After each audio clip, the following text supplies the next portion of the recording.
Now, let us discuss this art form, this balancing act, from a completely different point of view, a completely different analogy, and hence the subtitle, the reflection and the spectrum that leads to the idea of reflection.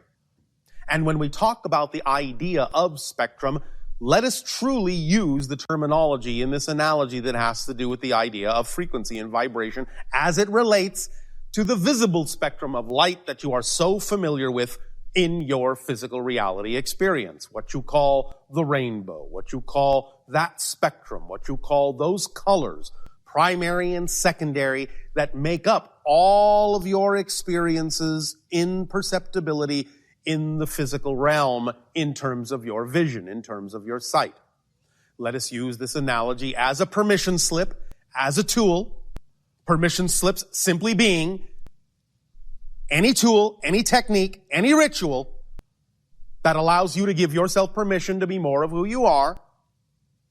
This permission slip, this spectrum of reflection permission slip, we now simply share as an analogy to appeal, shall we say, to different parts of your brain, different ways in which many of you absorb information and lock it in and make it real for yourselves. Imagine, if you will, now in any way, shape, or form that works for your imagination, the idea of what you call the three primary colors of light. Red, blue, green. Yes, I know, some of you say, wait a minute, isn't it red, blue, yellow? In pigment, it is. But in light, it is red, blue, and green. We will not get into why at the moment. That's another discussion. Nevertheless, you understand that as prisms exist in your reality, and you see the white light, the unbroken light coming through that prism and breaking down into the spectrum, red, orange, yellow, green, blue, indigo, violet,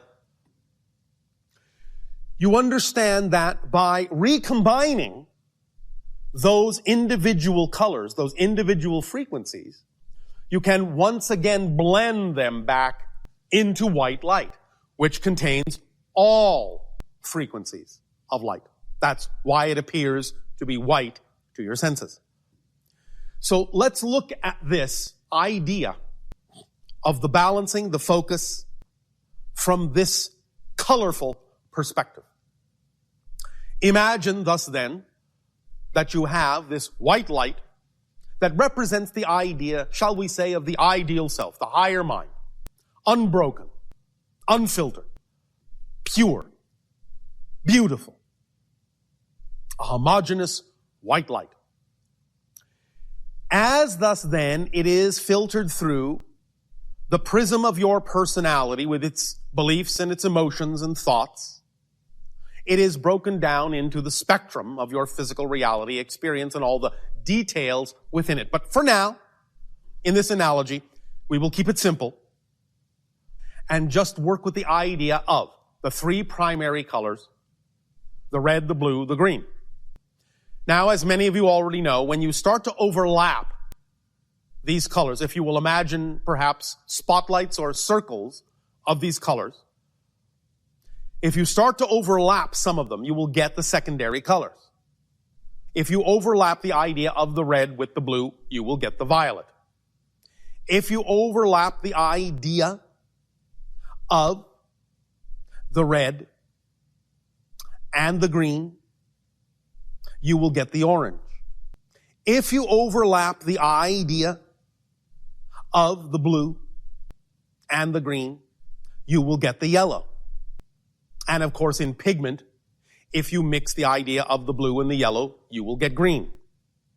But going back to the light, imagine thus then that if you were to bring these three circles of color closer and closer and closer together, and as you start to see these circles intersect with each other, creating what you call the vesica piscis of the secondary colors of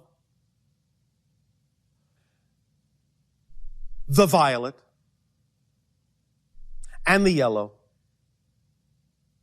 and the orange You will thus then, as these circles come closer and closer together, recognize that when they finally touch, all three touch in the center, they will blend back into the idea of white. Because you have now included all the frequencies within that spectrum, within that rainbow. And they will blend back to white. So now imagine that as this white light originally starts out from the higher mind and filters itself through the prism of your personality and creates these primary colors of red and blue and green, that in each primary color there are nearly an infinite number of shades of red, an infinite number of shades of blue, an infinite number of shades of green. Some of them may seem to be very subtle differences. Some of them may be very profound differences. And of course, some of this has to do, again, with the idea of mixing these three colors, these three primaries, in different ratios so that you're bringing in the secondary vibrations to create the different shades. But what we can focus on here is the idea that as these three primaries, red, blue, and green, exist, and exist in different shades, it is the different subtle shadings that when brought together and overlapped in the center will not exactly create white, but will create a shading of white, an off-white, perhaps even all the way down to a dull gray and maybe even a black. The idea being that when the three primary vibrations of red, blue, and green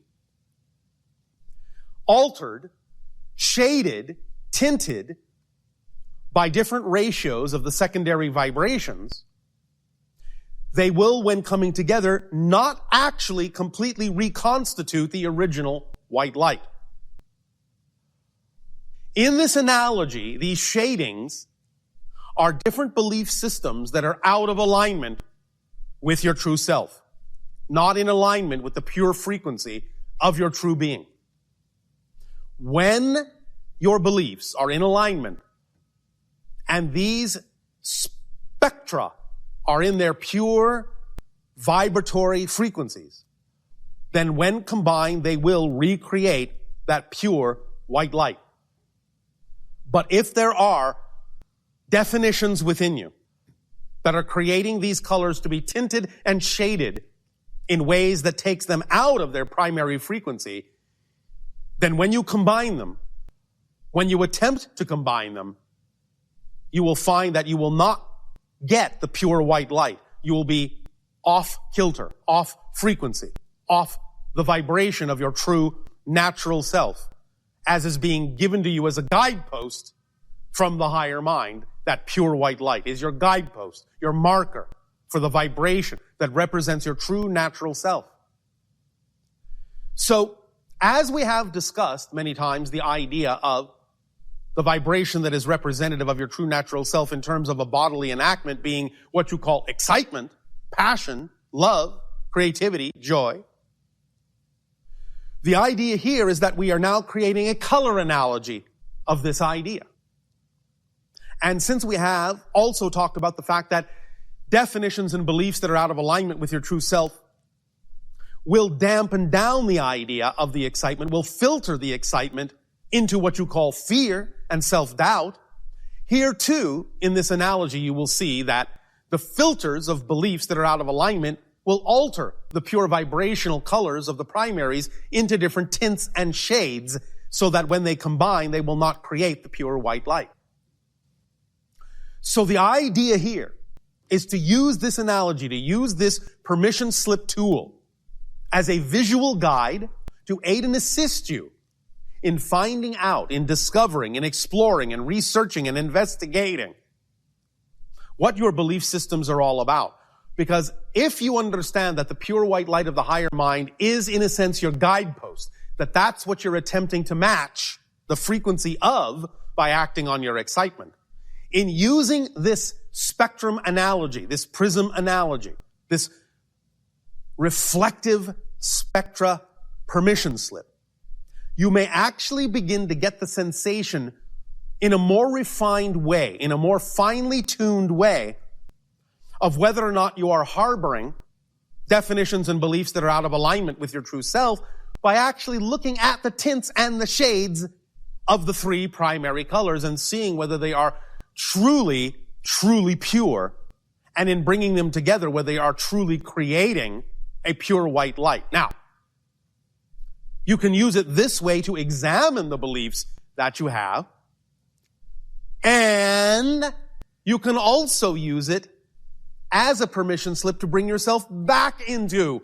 alignment if you believe, if you feel, if you experience yourself as being out of alignment, if you experience the idea of the tints and the shades and the variations that are not the pure frequencies of the three primaries and are not creating the pure frequency of the white light in the center when they overlap, you can use the idea of the three primaries in their pure form and use the idea, envision the idea of them overlapping to create the pure, bright, pristine, vibrational white light as a way of guiding yourself back to the vibration of your true natural being.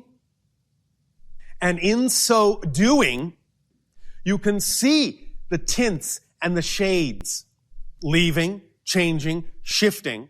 And as you use this permission slip in this way visually, you may actually find that it actually helps bring some of the unconscious out of alignment belief systems to the surface of your consciousness. It actually can bring them to your attention by using this particular permission slip technique of the spectrum of reflection. By actually bringing them with your imagination into alignment and creating the tints to shift, then the things, the components, the secondary vibrations that caused the tinting, that caused the shading may stand out. This is how you use exclusion in an inclusive way. You are now actually creating an exclusion of the secondary frequencies, but you are including them in the process of helping you discover what the true primary frequencies are for you. That allows you to experience the true white light at the center of the overlap. So this again is the paradoxical exclusion and inclusion of these frequencies to guide yourself into the discovering of what belief systems you may be harboring unconsciously that are taking you out of alignment with your true natural self. This can be very powerful as a permission slip for many of you, especially those who are visually oriented. And especially because color, for many of you, has such a strong vibratory attraction. You can help yourself create these visualizations, if you wish, through the utilization of your technologies. Much of the technology that is utilized in your holotope with regard to your light-emitting diodes do emit very pure frequencies of light, and you can use these to guide you. Use the pure red, use the pure blue, use the pure green lights to guide you. See them coming together in such a way as to create the pure white flash, the pure white vibration. Use whatever techniques your imagination so desires, because this is your permission slip. And you are tapping into vast resources of the collective consciousness with respect to the idea of color frequency when you do this. And you are gaining support and being given support by the collective consciousness with respect to the idea of these vibrations, because they are very fundamental and ensconced within the collective consciousness in a very profound and deep and anchored way. So use them. Use them because they are there. All the support is there. The support of the whole is there. The support of the whole for the individual is there in those frequencies, in that light. Because remember, fundamentally, you are made of energy. You are made of light, so to speak. It is one of the first expressions of your consciousness in physical terms. What we term electromagnetic energy is one of the first physicalizations of consciousness in the process of crystallizing your consciousness into a more solid seeming physical reality experience. Use that light. It's the first level of your crystallization. And it can act as the crucible to unlock you from the deep-seated crystallization and allow you more flexibility, malleability, fluidity, plasticity in your rearrangement of your understanding, in your rearrangement of your definitions of yourself, of your being. And always as you go through, using these permission slip, or whatever permission slip your imagination attracts to you, which works best for you at any given moment, always remember, it's this and that, not this or that, within any given exclusive focus of circumstance and situation. Look for all the doors, all the windows, all the paths, all the options, all the expressions, all the perspectives, all the points of view, the big picture.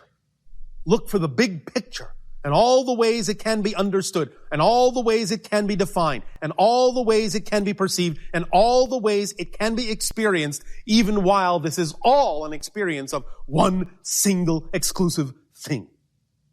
Look for all the things that are relevant. Create other things to be relevant that you believe are in harmony and in alignment with your preferred vibration of who you prefer to define yourself to be, of who you know you are. Use the this and that principle in this way, and it will serve you in a very powerful, very broadening sort of way.